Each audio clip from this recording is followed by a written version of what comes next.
नालंदा खंडहर की कहानी भारतीय इतिहास के एक अद्भुत और दुखद अध्याय को दर्शाती है। नालंदा, जो वर्तमान बिहार में स्थित है, प्राचीन भारत का एक प्रतिष्ठित विश्वविद्यालय और बौद्ध शिक्षा का महान केंद्र था।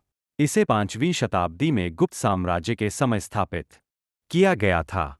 नालंदा विश्वविद्यालय का वैभव। नालंदा विश्वविद्यालय केवल भारत में ही नहीं, बल्कि पूरे एशिया में ज्ञान और शिक्षा का केंद्र था।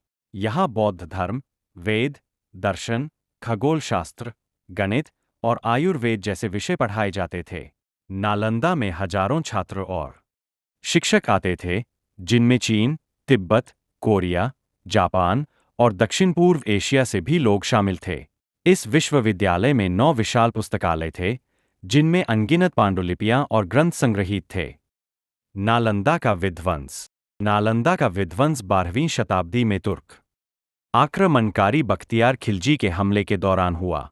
1193 में बख्तियार खिलजी ने नालंदा पर आक्रमण किया। ऐसा कहा जाता है कि खिलजी ने बौद्ध संस्कृति और हिंदू धर्म को खत्म करने के उद्देश्य से इस विश्वविद्यालय को नष्ट कर दिया।